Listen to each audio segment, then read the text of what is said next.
Bonjour les amis, vous êtes bien sur Planète Gaïa TV dans l'émission Et si la santé était faite pour tout le monde. Aujourd'hui je suis en région parisienne et je viens rencontrer Linda. Bonjour Linda. Bonjour. Qui s'occupe de communication animale. Alors effectivement quand on est dans une émission comme Et si la santé était faite pour tout le monde, et ben dans tout le monde il y a aussi nos animaux, nos amis à quatre pattes. Donc nos amis les animaux. Donc Linda, toi tu t'occupes d'animaux. Déjà merci de nous recevoir dans ton intimité, dans ton intérieur, et de nous expliquer un petit peu ce que tu vas faire. Alors pour les téléspectateurs qui ne te connaissent pas encore forcément, est-ce que tu pourrais en quelques mots expliquer un peu qui tu es, d'où tu viens, quel est ton parcours et comment tu en es arrivé là? D'accord. Donc, je dis bonjour à tout le monde. Voilà, donc je m'appelle Linda Zaidi. Et j'ai connu, alors grosso modo, je vais expliquer la communication en 2008 à l'occasion d'une conférence avec Leïla Del Monte. D'accord. Il y a très longtemps. J'en suis arrivée là à pouvoir m'intéresser à la communication animale, on va dire c'est grâce à mes chiens. J'ai 2 chiens. Donc j'avais, on va dire, parce que j'en ai un qui est mort il n'y a pas longtemps, un grand chien, et mon petit chien qui s'appelle Choupi. Et en fait, c'était surtout par rapport à mes chiens, parce que j'avais vraiment envie de les connaître, de savoir ce qu'ils pensaient, parce qu'ils étaient toujours en train de me regarder. Devant moi, ils s'arrêtaient, et puis je voyais bien qu'ils avaient envie de me parler, ou alors qu'ils me communiquaient quelque chose. Et pour moi, c'était vraiment un souci primordial de ne pas pouvoir les comprendre. Mais, alors attends, je m'excuse, je te coupe 2 secondes. Mais professionnellement, tu travaillais pas du tout avec les animaux? Non. Qu'est-ce que tu faisais? Pas du tout. Alors à l'époque, je faisais aide-soignante. D'accord, oui. Ok, donc tu t'occupais de nous les humains. Oui, voilà, tout à fait, voilà, tout à fait, oui, tout à fait. Donc j'étais pas du tout dans ce milieu-là. En fait, c'est vrai que j'étais plus à m'occuper de personnes qui étaient malades à l'hôpital. Bon, j'ai fait aussi dans les cliniques, j'ai fait pas mal de choses par rapport à tout ce qui est soins d'aide-soignante. Mais j'ai toujours, malgré tout, aimé quand même les animaux. J'avais quand même toujours des animaux à côté de moi, mais professionnellement, oui, c'est vrai que c'était aide-soignante. D'accord, voilà. Ok. Alors donc les animaux, donc c'est venu avec cette conférence? Oui, en fait, oui, c'est venu avec cette conférence qui, par hasard, c'est un peu étonnant parce que comment ça s'est passé? Ce qui est bien, c'est que, en fait, à ce moment-là, c'est vrai que j'étais avec une amie où je fréquentais beaucoup une librairie que j'aimais bien et qui m'a fait découvrir des choses un petit peu paranormales, on va dire entre parenthèses. Et cette librairie, j'y allais, il y avait souvent des conférences. Et comment ça s'est passé? C'est qu'un jour, j'étais chez moi et il a fallu que j'étais appelée comme, je sais pas, il fallait que je sorte de chez moi et que j'aille à cette librairie. Donc je ne connaissais pas du tout à ce moment-là la communication animale. Pour moi, c'était quelque chose d'étranger, on va dire. Et donc j'y étais, et comme par hasard, je tombe sur une conférence qui devait se faire 5 minutes, 5 minutes juste une fois que je suis arrivée, 5 minutes après. Et c'était avec Leïla Del Monte, donc une grande communicatrice animale, qui est connue quand même mondialement. Et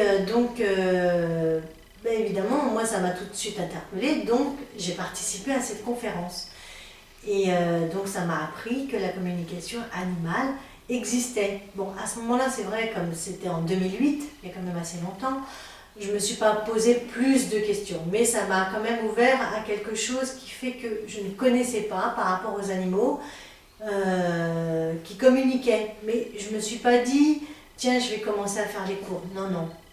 Et ensuite, grâce à Leïla Del Monte, j'ai connu un maître tibétain que Leïla Del Monte présentait elle-même et qui faisait lui aussi une conférence, tout de suite après la communication animale. Donc j'ai voulu le faire et j'ai fait sa conférence, j'ai assisté à sa conférence qui m'a appris beaucoup sur l'éveil de la conscience. Et c'est quelque chose que je ne connaissais pas. Et en fin de compte, ça m'a appris à comprendre, on va dire, un petit peu, je ne vais pas dire notre cerveau, mais c'est à peu près ça. C'est une conscience différente, nouvelle. Oui, bien sûr. Voilà, on évolue sur d'autres choses. C'est toute une subtilité qu'on ne connaît pas. Et ça nous ouvre sur un monde différent. Voilà. D'accord. Mais alors, quand on parle de communication animale, on ne parle pas de la communication comme nous on a. C'est-à-dire que tu n'apprends pas à parler chien, chat, cheval, chèvre. Ah oui, oui. Alors, comment ça fonctionne? Alors comment ça fonctionne? Alors en fait on a différentes façons. Enfin, quand on communique avec un animal il peut nous envoyer soit une image, une sensation, un ressenti et des mots. On peut entendre des phrases. En fait on va travailler essentiellement sur tout ce qui est notre corps. Voilà, notre corps et tout ce qui est intérieur. C'est-à-dire qu'on est obligé de sentir notre corps pour savoir ce que l'animal, lui, ressent dans son corps. C'est quelque chose qui est de l'ordre qui n'est pas palpable. Donc on appelle ça des... Alors j'ai un livre qui explique bien, ben oui, parce que... Alors, on est doté de différentes capacités. Ouais. Sont... C'est un petit peu comme de la télépathie alors, non? C'est de la télépathie. D'accord. En fait, il y en a qui disent oui, c'est de la télépathie, d'autres qui disent non, c'est pas de la télépathie. C'est de la télépathie. En fait, on va travailler sur l'empathie. Ouais. D'accord? Ça veut dire qu'on va ressentir ce que l'autre, ça peut être aussi bien avec les êtres humains que les animaux, on va ressentir ce que l'autre être en face de nous peut ressentir. Ouais. Tout en étant en connexion avec lui. D'accord. D'accord. C'est-à-dire qu'on va travailler par rapport à... comment dire alors là, il faut bien que je trouve mes mots pour bien faire comprendre. Hein. Je pense que c'est... on rentre notre cerveau dans le cerveau de l'autre être. C'est quelque chose qui travaille de cœur à cœur. Et à ce moment-là, quand on est bien connecté, ça c'est pareil, c'est quand on a un couple. Quand on est, en fait, la communication animale peut bien fonctionner quand on est ouvert de cœur à cœur, c'est-à-dire quand on est en amour avec l'autre être. Voilà, ça le fait pour, c'est des synchronicités et ça le fait pour aussi bien avec les êtres humains qu'avec oui, bien sûr. Voilà, qu'avec les animaux. Avec les êtres humains, c'est beaucoup plus facile parce qu'on parle. Oui. D'accord. Par exemple, tiens, on dit « Oh, ben tiens, j'ai pensé à ça, tu as pensé à la même chose. C'est qu'on est relié vraiment de cœur à cœur. C'est-à-dire qu'on pense au même moment à la même chose et c'est vérifiable. D'accord. Voilà. Les animaux, c'est pas vérifiable. Enfin, on va dire qu'on ne peut pas le vérifier, nous, en tant qu'être humain comme ça, mais on a des techniques pour vérifier qu'on est dans le juste, dans le vrai. Voilà. Ce qui fait qu'en fait, on travaille sur, essentiellement sur des techniques qui font qu'on doit être en méditation. D'accord. Voilà. En méditation. Après, expliquer, en fait, on doit être dans un mode alpha. Ouais. D'accord. Ce qui veut dire que nous, êtres humains, on est toujours en mode bêta. C'est-à-dire on est toujours, oh bah tiens, il faut faire ci, il faut faire ça. On est toujours appelé à faire quelque chose de comment dire... on est toujours appelé à faire quelque chose. Voilà. On est toujours actif. On est toujours actif. Eux, les animaux, sont toujours au même mode vibratoire. C'est un mode vibratoire alpha. D'accord. C'est un état de conscience modifié. Et c'est ce qui nous permet en fait de pouvoir recevoir. D'accord. Voilà. Alors, concrètement, on va démarrer gentiment, doucement, par des émotions de base. Oui. Par exemple, la faim, la soif. Oui. Le chien ou le chat ou la perruche, elle a faim, elle va te communiquer qu'elle a faim, tu vas comprendre ou sentir qu'elle a faim. Oui, alors moi, l'avantage que j'ai eu, c'est parce que j'avais des chiens. Ouais. Alors l'avantage, c'est qu'au départ, je les regardais beaucoup, et j'étais avec eux, donc je me prenais des temps carrément avec eux, donc je passais toute la journée avec eux, même au départ une demi-heure et tout ça, et je les observais beaucoup. Moi, mes chiens m'ont appris à savoir comment je pouvais savoir qu'ils avaient faim. D'accord. En fait, c'était simple. C'est juste une question pour eux, par exemple, comme ils font... c'est bon ça, hein? Ça veut dire, ça, c'est un peu la faim. Mais c'est en les observant que j'ai D'accord. commencé à comprendre que ce mot-là, cette façon-là et cette façon d'être et de faire, ça veut dire c'est bon, j'ai faim. Et comment je le savais? Parce que en fait, je préparais leur manger, ils venaient devant la gamelle et ils tournaient la langue. Alors là, c'est quelque chose qui est vraiment, voilà. Après, par la suite, évidemment, quand on n'a pas l'animal en face, on sait que cette image, parce qu'on peut, en fait, on peut recevoir ce genre d'image, ça veut dire que j'ai faim aussi. D'accord. Voilà. D'accord. Mais oui, pour revenir à la question, parce que du coup, c'était les émotions par rapport à la Non, sensibilité. donc je te disais, on commence gentiment donc par des choses basiques, donc la faim, la soif, les choses comme ça. Comment est-ce que tu sais que ton chien a soif, par exemple? Eh bien, en fait, moi je me rappelle quand j'allais au parc et qu'il y avait, l'eau qui était un petit peu loin, une des fontaines. À un moment donné, je pouvais ressentir, tiens, c'est bizarre. D'un coup, je me promène et tiens, d'un coup, je me dis, j'ai soif, tiens, j'ai la gorge, j'ai envie de boire. C'est comme si une sensation qui fait que j'ai envie de boire. Mais en réalité, je sais que C'était pas toi. c'était pas moi. D'accord. Et qu'est-ce que je vois? Plus loin, mon chien qui est devant la fontaine. D'accord. Donc j'ai compris. Parce que comme j'étais toujours connectée avec eux, puisque c'est de cœur à cœur, donc tout ce qu'ils pouvaient avoir, je les ressentais tout de suite. D'accord. Et au départ, c'est comme ça que j'ai commencé à comprendre que ça vient pas de moi, mais c'est lui. Par exemple, le mâle, mon grand chien, je sais qu'il avait mal, et à un moment donné, c'est vrai que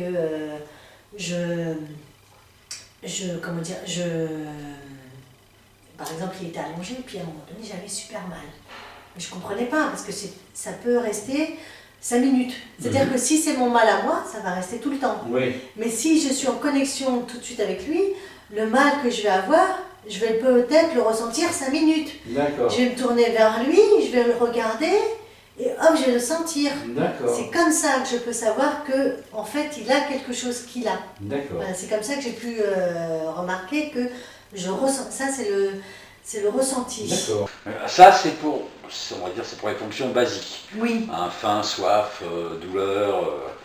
Maintenant, si on rentre un peu plus dans la communication et qu'on rentre un peu plus dans, entre guillemets, les sentiments, par exemple, ton chien est triste. Oui. C'est pas une notion palpable comme la faim, la soif. Je veux dire, tu ressens que tu as faim, tu ressens que tu as soif. C'est quelque chose de palpable. Tu lui donnes à manger, tu vois tout de suite que c'était bien ça. Oui. Il n'est pas gouré. Oui. Par contre, il est triste parce que, je sais pas moi, d'habitude à 5 heures tu le sors pour faire son pissou et il rencontre la chienne de ton voisin à côté et il s'est attaché, il est devenu copain avec et puis brusquement il ne la voit plus et il est triste. Comment tu vas savoir qu'il est triste? Alors j'ai des questions idiotes, mais... Non, ça c'est hyper important. Pourquoi? Parce que déjà, en fait, c'est un travail plus en profondeur, d'accord? Déjà plus en profondeur et plus en conscientisé. C'est-à-dire que c'est plus des... Parce qu'en fait, ce sont des émotions qu'on peut avoir, mais sans s'apercevoir que ça vient de l'animal. Parce que l'animal, il nous l'envoie. Sauf que quand on ne travaille pas dessus, on ne sait pas. Et pour t'expliquer, en fait, c'est à un moment donné, tu vas te sentir triste au fond de toi. C'est-à-dire que tu vas avoir comme une sensation de tristesse au fond de toi.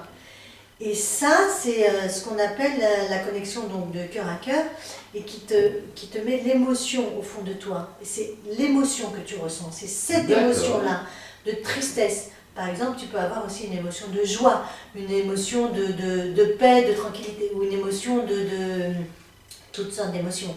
Et c'est quand, par exemple, tu regardes ton animal ou tu lui parles, ou tu es bien concentré avec lui, tu ressens cette émotion. D'accord. Et tu sais que cette émotion, 2 minutes avant, tu ne l'avais pas. Bien Donc, sûr. tu t'es relié avec lui et tu as senti. Bon, il y a cette émotion-là que tu ressens. Mais il y a aussi ton animal, ou les animaux des autres, vont t'envoyer en même temps des images accompagnées. C'est-à-dire que tu ressens l'émotion, mais tu as l'image avec. Et l'image, ça peut être, par exemple, si tu lui demandes pourquoi il est triste, il peut t'envoyer comme quoi la chienne, elle est partie, donc tu vas voir l'image de l'autre chienne qui s'en va et une émotion de tristesse à l'intérieur de toi. Donc, après, il faut garder bien les choses, mais pas interpréter. Donc il faut, tu dis, ah ben, tiens, j'ai une émotion de tristesse, tiens, j'ai l'image de l'autre chienne qui s'en va. Donc il est triste que l'autre chienne s'en aille. Donc c'est comme ça qu'on peut vraiment ressentir, comprendre l'animal. D'accord. Alors pour illustrer un petit peu tes propos, on va vous passer, chers amis, un petit morceau de film qui va vous montrer un petit peu des animaux déjà, Oui. Et puis comment ça se passe avec eux, c'est ça? Oui, oui, c'est ça, oui, tout à fait. Donc on regarde ça maintenant.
Ok les amis, vous avez vu un petit peu ce que c'est que la communication animale, une forme de communication animale, parce qu'il y a beaucoup d'autres formes.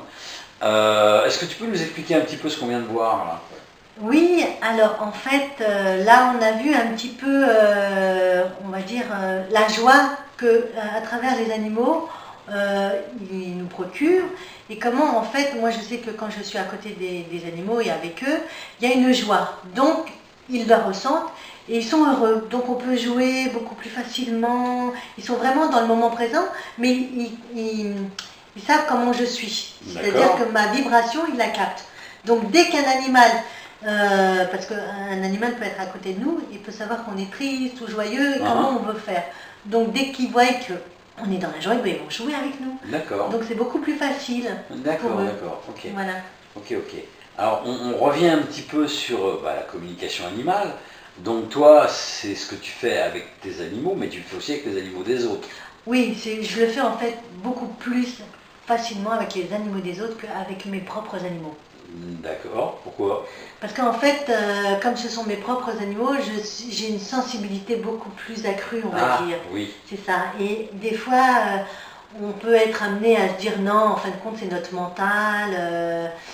Voilà, la différence, c'est que les autres animaux, on ne les connaît pas du tout. Oui, bien sûr. Donc on va plutôt avoir, par rapport au propriétaire, ce que le propriétaire va nous dire.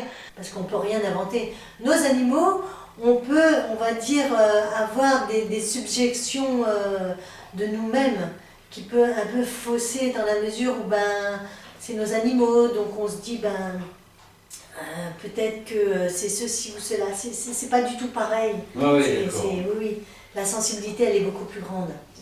D'accord. Alors pourquoi, à quoi ça sert? Quel intérêt j'ai, moi, Gérard, possesseur d'un chien, de venir te voir pour que tu puisses communiquer avec lui? En fait, les animaux, souvent, enfin même essentiellement, la communication sert en fait à gérer les problèmes. Ce qui est notamment les problèmes, enfin on va dire les problèmes des animaux, quand ils ont des problèmes. Ouais. D'accord? Mais à l'arrière de ça, c'est plus un problème d'être humain. C'est-à-dire que si le chat fait pipi sur le tapis, si le chien est un peu agité, si il y a un problème de nervosité, s'il y a un problème d'euthanasie, si l'animal arrive à un moment donné où il est un peu vieux et puis il va mourir. Il y a aussi le fait d'éviter d'abandonner bêtement, d'abandonner les animaux. on évite en fait beaucoup de choses par rapport aux animaux et aussi par rapport aux gens, parce que les gens se posent beaucoup de questions, se culpabilisent ou ont des problèmes, et en fin de compte, l'animal va gérer ses problèmes et va prendre sur lui. D'accord. Donc c'est vraiment pour résoudre les problèmes qu'on dit, soi-disant que ça vient des animaux. Voilà, c'est souvent pour régler les problèmes des animaux. Quand on voit que l'animal est stressé, qu'il a peur, qu'il est anxieux, qu'il n'est pas bien, qu'il aboie, qu'il est agressif, en fait, on ne sait pas comment gérer. D'accord. Et la communication avec l'animal nous permet en fait, de comprendre l'animal, donc d'éviter de le donner, de s'en séparer, d'éviter aussi peut-être de l'euthanasier, ou peut-être de pouvoir enfin peut-être l'euthanasier aussi avant, et de le laisser souffrir, de régler ses problèmes de stress, d'anxiété, d'aboiement, d'épilepsie. Il y a beaucoup de choses, de maladies, parce qu'en fait, le fait de pouvoir communiquer aussi avec l'animal nous permet de savoir où il a mal, de pouvoir aider le vétérinaire et l'animal, et en même temps les propriétaires. D'accord, d'accord, ok. Bah écoute, on va regarder un deuxième petit film. D'accord. Hein Eh ben on fait ça maintenant.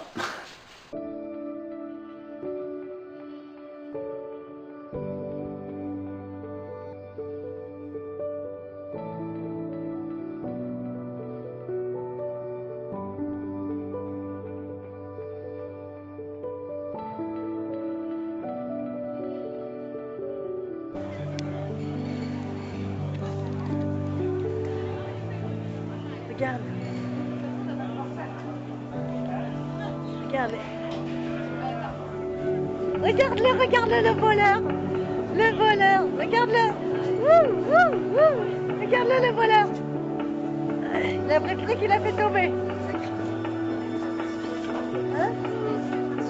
Hey. Attends, je vais m'approcher un peu plus là. T'as vu?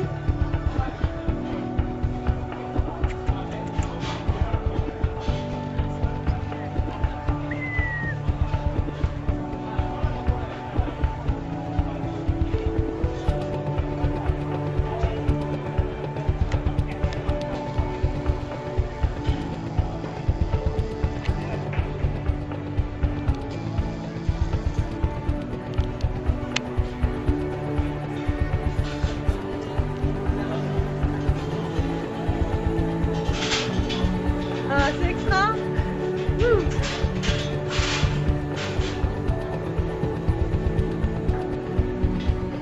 Regarde-le, le voleur. Mais c'est que t'es un voleur, quoi. Non.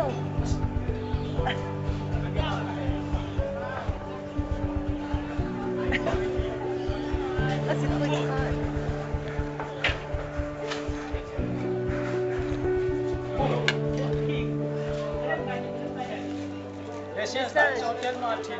Super.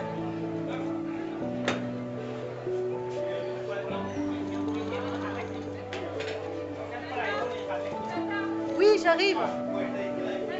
Oui, j'arrive. Ils sont où? Arrête, j'adore. Où ils sont? Il y a des crocodiles aussi. Ah ouais, super. On peut les filmer? Ouh, mais oui, c'est ça. Mais c'est trop bien, moi. T'as vu?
un bébé, je crois. Hein, c'est adorable. Hein.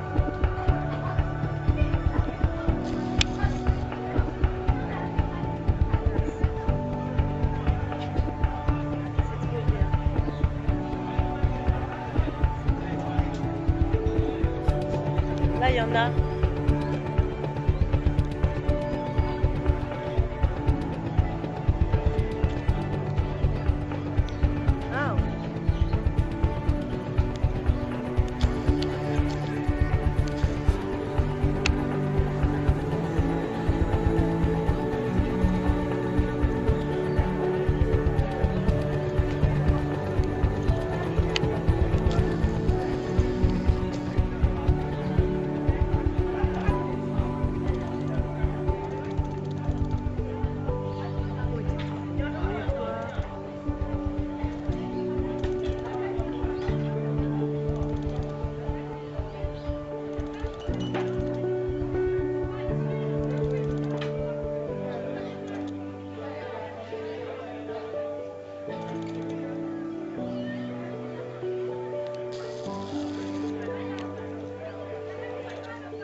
Tu lui as fait peur, il est parti.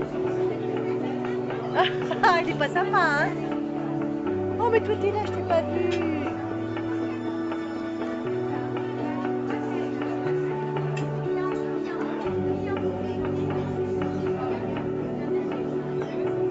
Salut le sage.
Oui, j'arrive. Non, justement. Non, j'ai pas commandé. Ouais, bah oui, je veux bien. Lui, il est prêt, hein.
donne-lui à elle, la pauvre, elle a un bébé.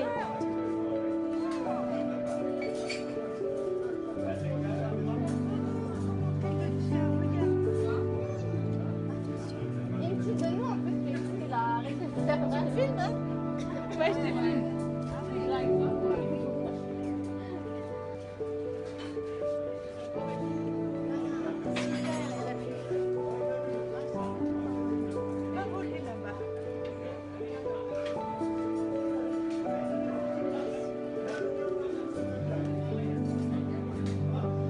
On se croirait sur Discovery Channel. Regarde l'autre petit, tout petit, petit. Oh ouais.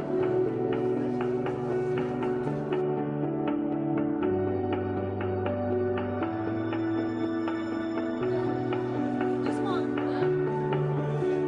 Je sais pas. Ah,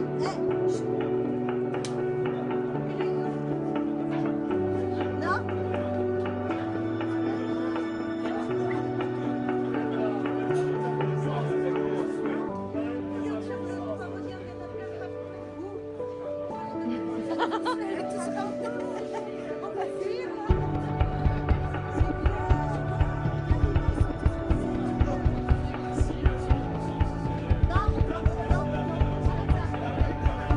Dis s'il te plaît.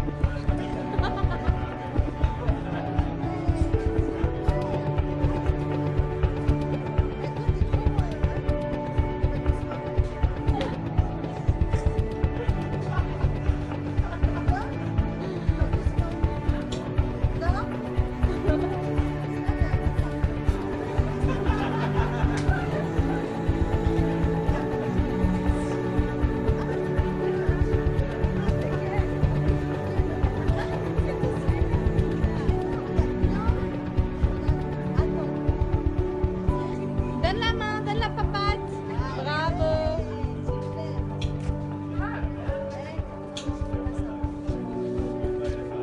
Non, non, non.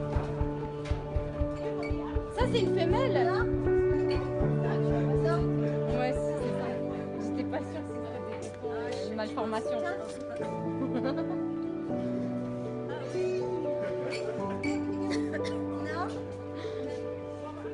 Non, ça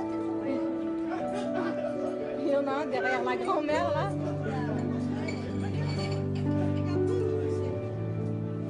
Merci.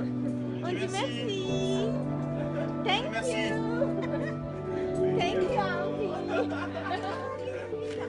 il est dans sa poche. Elle porte le bébé. Ah ouais. Ah, donne-lui à elle, la pauvre, elle a un bébé.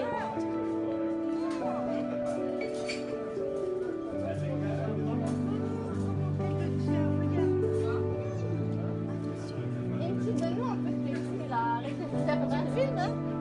Ouais, je te filme.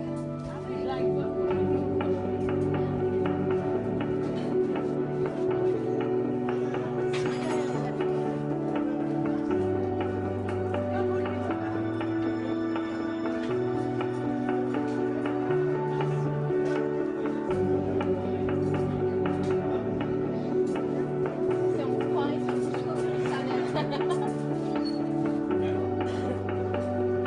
Regarde l'autre petit, tout petit, petit. Oh ouais. Voilà les amis, la deuxième séquence de film. Donc là, on a vu les petits singes. Oui, Alors, tu peux nous expliquer un petit peu ce qu'on a vu? oui, alors là, ça a été des singes du Sénégal que Ouais. j'ai été voir.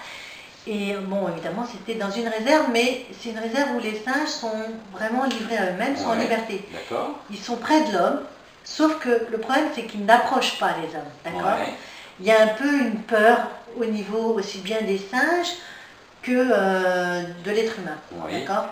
Donc moi, évidemment, j'arrivais, j'ai pu approcher les singes et leur donner un peu à manger. Donc les singes se sont approchés de moi parce que j'étais en fréquence vibratoire Avec eux. avec eux, en D'accord. alpha. Donc ils ont complètement confiance, ils viennent à côté de moi, je leur donne du pain, je leur donne à manger et ils sont très contents. D'ailleurs, Ah. j'en ai même eu un qui m'a dit, dans la communication.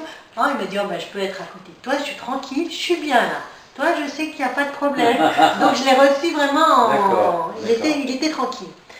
Et oui, dans ce film, on voit bien que le problème que les singes ont, c'est qu'ils ont envie d'aller vers l'être humain, mais que l'être humain, par son comportement, a peur d'un petit singe qui est tout petit, Oui, et qui est très gentil. Ouais. Et c'est justement cette peur qui est de l'être humain qui fait que le singe ne s'approche pas. Alors qu'il demande une chose, c'est qu'il s'approche. C'est juste un mode vibratoire qu'il faut changer, parce que le singe va ressentir.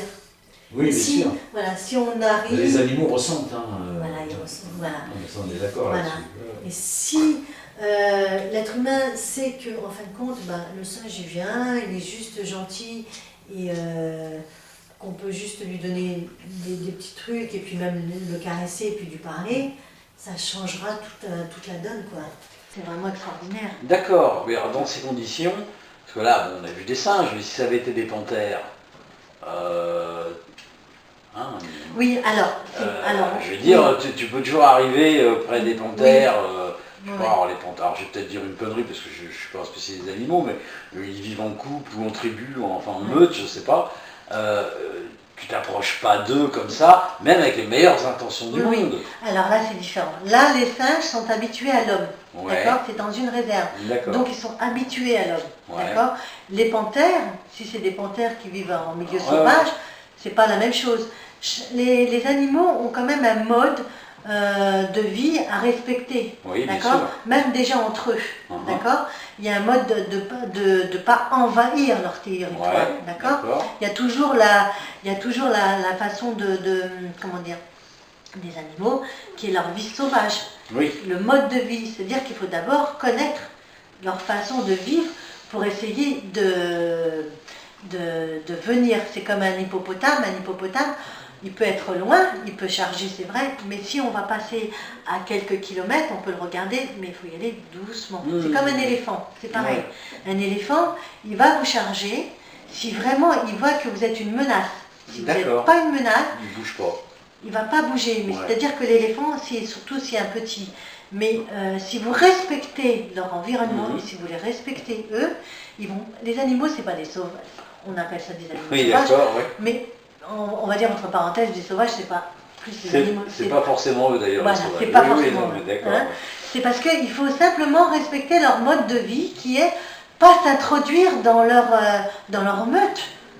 C'est de respecter leur environnement, tout simplement. Ils demandent que ça. Après, vous pouvez rester à quelques kilomètres, être tranquille, être calme. Après, si vous êtes au même mode vibratoire, c'est encore mieux. D'accord. Voilà, parce que nous, étant donné qu'on est des êtres humains, on arrive dans un mode qui est un peu trop agressif pour eux. Voilà.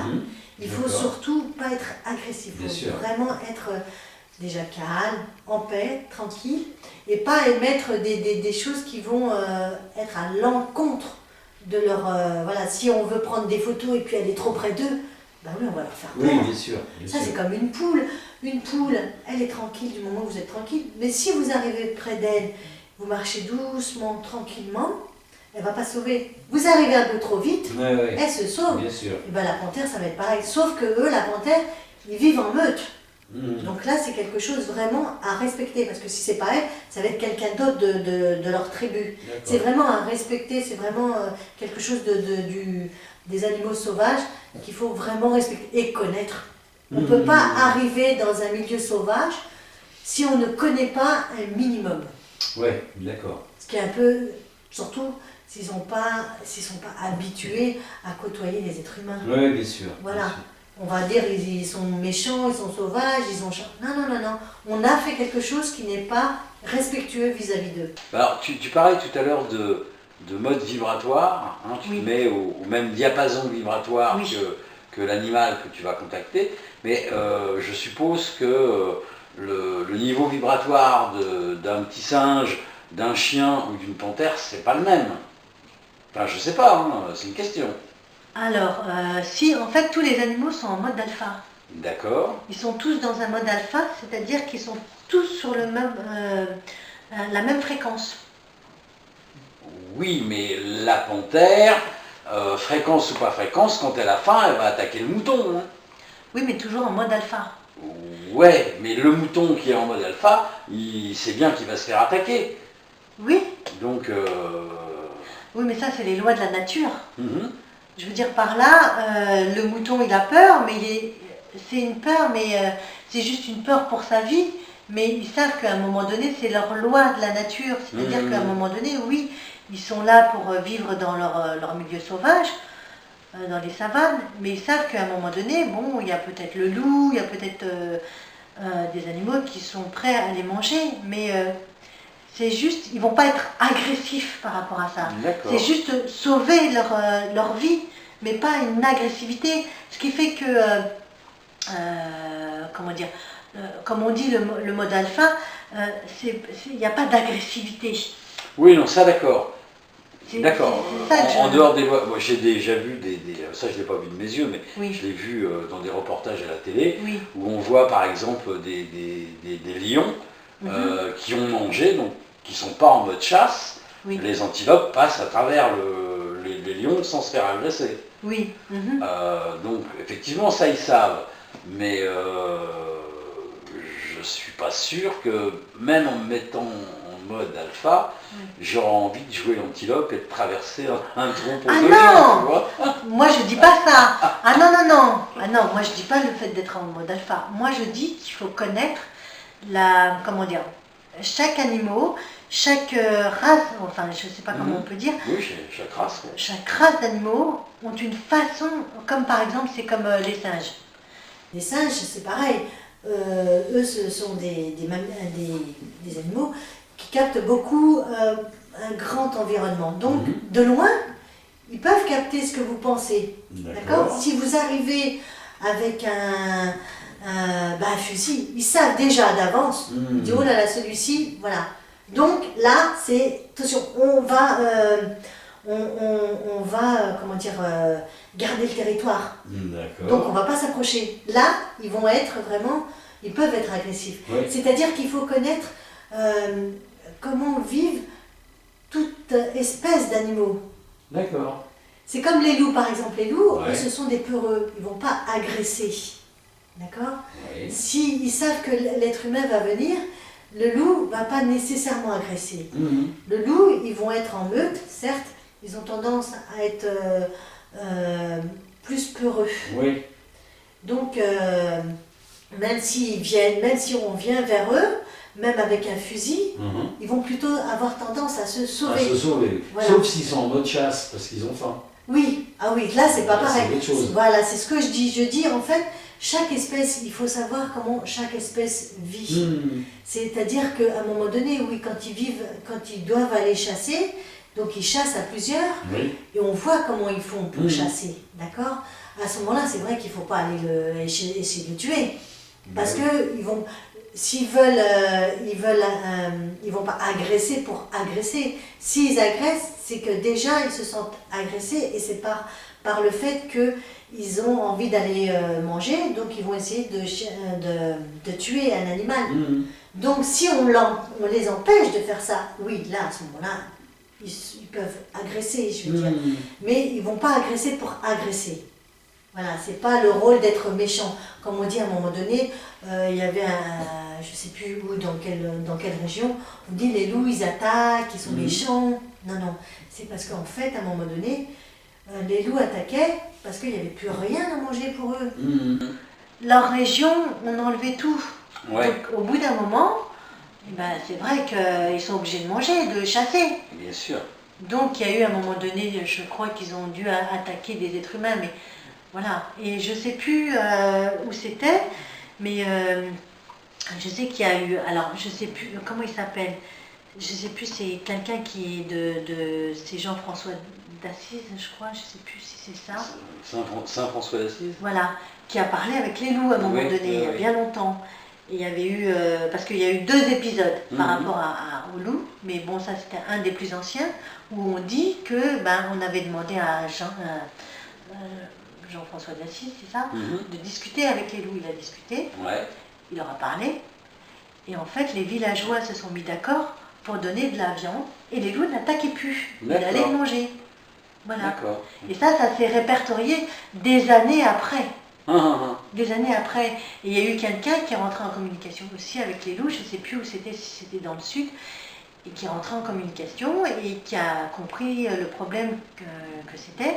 Et en fait, les villageois se sont remis d'accord pour laisser à manger aux loups pour plus qu'ils attaquent les villageois. D'accord. Voilà. D'accord.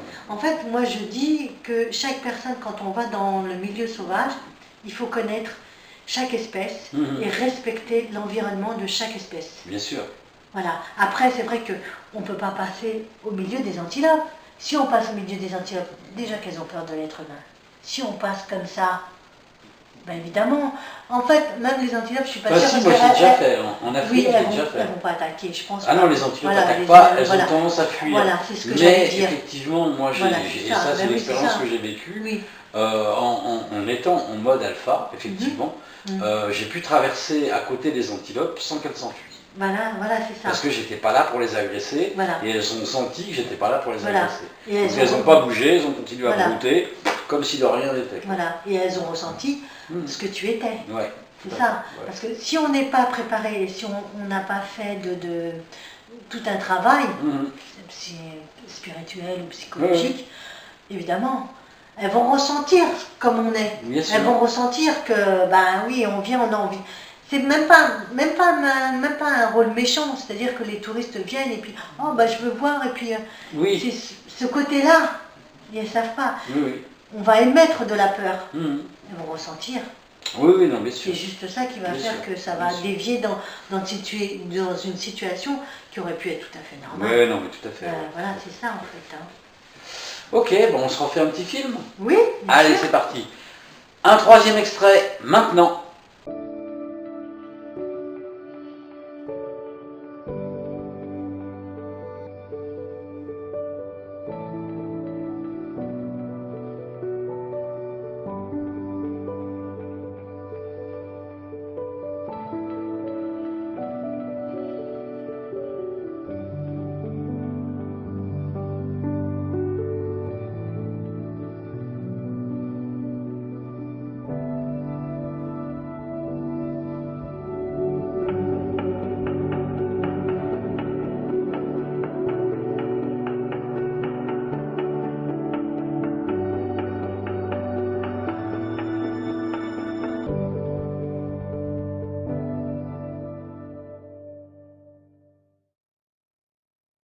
Voilà les amis, donc là, vous avez vu un nouvel extrait de film.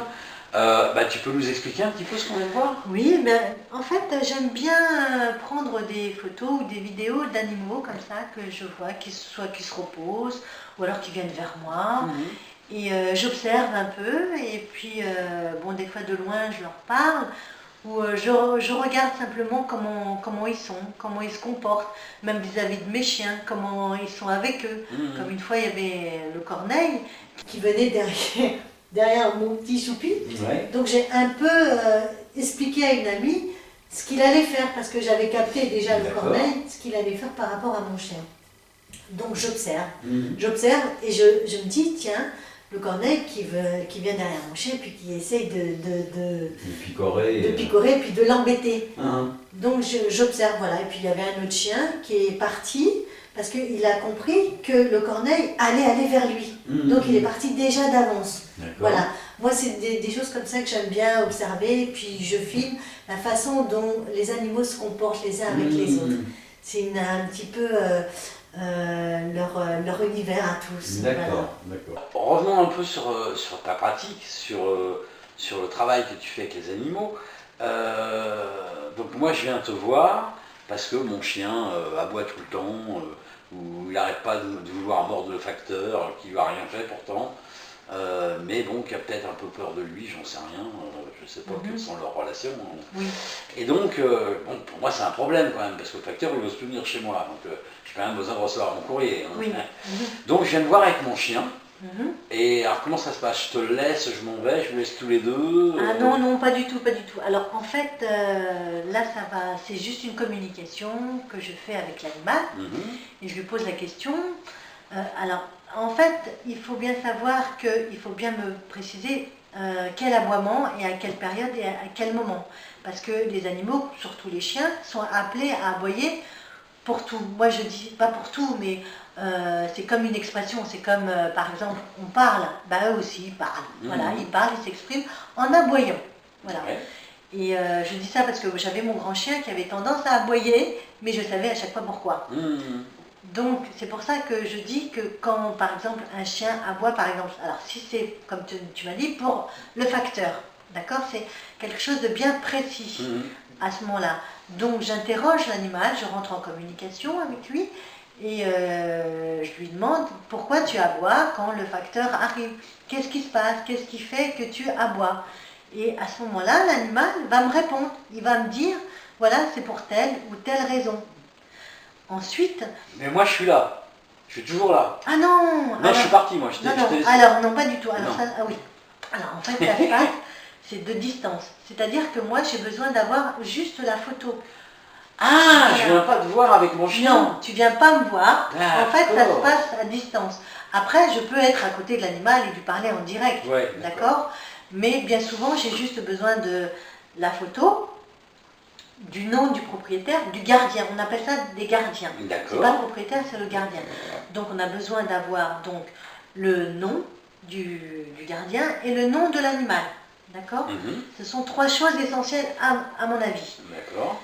Et en fait, grâce à ça, et une photo, bien sûr. Et avec ça, la photo, on va demander à l'animal ce qui se passe, pourquoi tu aboies, qu'est-ce qui ferait que tu n'aboies pas, dis-moi, qu'est-ce que je peux faire pour essayer, parce qu'on lui dit, voilà, ton gardien, eh ben, il en a un peu marre, il voudrait que tu arrêtes, et puis le facteur, il a peur. Donc, dis-nous, qu'est-ce qui crée cette peur en toi? Explique-nous, voilà. Et donc là, l'animal va nous dire, va nous expliquer, et c'est grâce à ce qu'il va nous dire qu'on va pouvoir résoudre ce problème. C'est ce que je disais tout à l'heure, c'est résoudre. La communication sert souvent à résoudre les problèmes. D'accord. Voilà. Ok. Bon, bah écoute, merci. De toutes ces informations. Merci de nous avoir fait partager ta pratique. Donc, si on a besoin de te joindre, alors vous avez vu les amis, comme d'habitude, en dessous de la vidéo, vous avez vu son site internet, son Facebook, son mail, son téléphone. Donc n'hésitez pas à prendre contact, quel que soit l'endroit puisque tu n'as pas besoin de voir les animaux. Par contre, tu t'en fous qu'ils soient dans la région parisienne, toi. Ah oui, mais ça peut se faire en Australie, au Sénégal.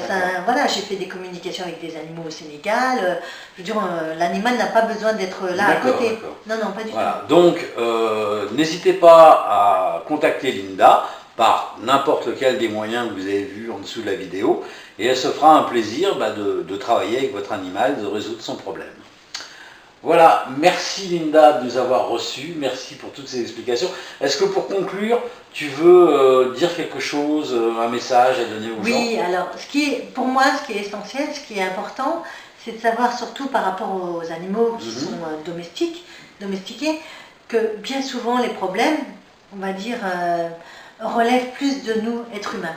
Ouais. Et ça, c'est essentiel. C'est-à-dire qu'il ne faut pas se culpabiliser. Il faut essayer de se responsabiliser. C'est-à-dire que l'animal est là, il est justement là pour nous montrer que nous avons quelque chose à apprendre par rapport à notre responsabilité, d'accord. Et l'animal nous apporte en fait surtout la communication animale. Ce que je dis, la communication animale, c'est surtout d'abord, avant tout, un travail sur soi. Ce qui est essentiel. C'est-à-dire que ça nous permet de nous connaître, nous. Ça nous met dans quelque chose qui fait que on va être différent et on va comprendre ce qu'on peut émettre et recevoir. Oui, bien sûr. Voilà. Et ce que je veux dire surtout, c'est que les animaux sont dans l'amour inconditionnel. Ils n'ont pas de méchanceté, donc ils ont un cœur grand ouvert. Et en fait, ils viennent nous apprendre ça. Voilà. Je vais finir par ça en disant que c'est l'amour inconditionnel qui nous apprenne. Et il nous aide, en fait, il nous aide beaucoup, beaucoup dans notre vie, chose qu'on ne sait pas. Et si on prend le temps simplement d'écouter, de comprendre l'animal, notre vie à nous d'êtres humains Oui, changent bien sûr. et leur vie à eux. Bien sûr. Voilà. Bien sûr. Et ce que je veux dire par là, c'est que il y a aussi tout ce qui est maladie, tout ça. Parce qu'en fait, comme les animaux sont très proches de nous, on peut, sans le savoir, projeter des choses. Bien sûr. D'accord? Et grâce à l'animal, on va savoir ce que nous, on peut projeter. Voilà. L'animal est un petit peu aussi l'effet miroir. D'accord. Donc ça nous aide dans notre vie et ça nous aide à comprendre et même à guérir et à aller mieux. Bien sûr. Voilà, c'est essentiel. La communication animale, c'est vraiment, ça change beaucoup dans, je dirais, dans la vie de l'animal. On a moins de soucis, Ouais. on se sent mieux Ouais. et l'animal est mieux. Et tout le D'accord. monde vit en harmonie. C'est pour ça que la communication animale, c'est vraiment hyper important. Ok. Voilà. Et ben ça sera le mot de la fin. Merci Linda. Merci. C'est moi Chers... qui te remercie. Hein. Non, tout le plaisir était pour moi. Chers amis, vous êtes bien sur Planète Gaïa TV dans l'émission « Et si la santé était faite pour tout le monde ?» Et je vous dis à très vite pour de prochaines aventures. Au revoir. Au revoir, à bientôt. Merci beaucoup, merci encore. Voilà les amis, l'émission est maintenant terminée. Alors j'espère que ça vous a bien plu. N'hésitez pas à faire un j'aime, le pouce vers le haut, de façon à nous montrer que vous êtes satisfait. Mettez-nous des commentaires, parce que d'abord ça fait toujours plaisir. Et puis en plus, ça nous permet d'améliorer nos vidéos. Faites-nous les réflexions qui vous semblent justes. Si vous avez des questions à poser à l'intervenant, posez-la. Nous, on va transmettre, il n'y a pas de problème avec ça. La règle, c'est bien sûr le partage. Plus vous allez partager, plus on sera connu. Plus on sera connu, plus on aura de soutien. Et donc, on pourra faire du travail de meilleure qualité encore. N'hésitez pas à aller sur la plateforme Tipeee. L'adresse est en dessous de la vidéo. La plateforme Tipeee, c'est notre plateforme de financement participatif, ce qui nous permet de pouvoir continuer, de pouvoir exister, de changer notre matériel et de nous déplacer. Donc vous pouvez faire un don de 1 euro à, je sais pas moi, 1 million d'euros, si ça vous fait plaisir, d'une manière mensuelle, donc avec un engagement, ou d'une manière ponctuelle, c'est-à-dire juste une fois.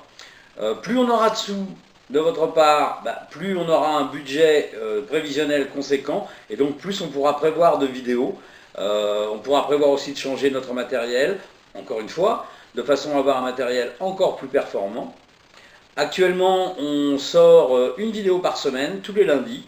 Et là, le but de cette année, c'est progressivement d'arriver à 2 vidéos, donc une autre le jeudi. Donc vous allez voir apparaître des nouvelles vidéos de temps en temps, mais de plus en plus souvent le jeudi. Donc pour arriver à 2 vidéos. Pour ça, on a besoin de vous, parce que sans vous, sans votre argent, qui est le nerf de la guerre, malheureusement, on ne pourrait pas exister. Donc je vous remercie d'avance pour votre soutien, et je vous dis à bientôt pour de prochaines aventures. Au revoir.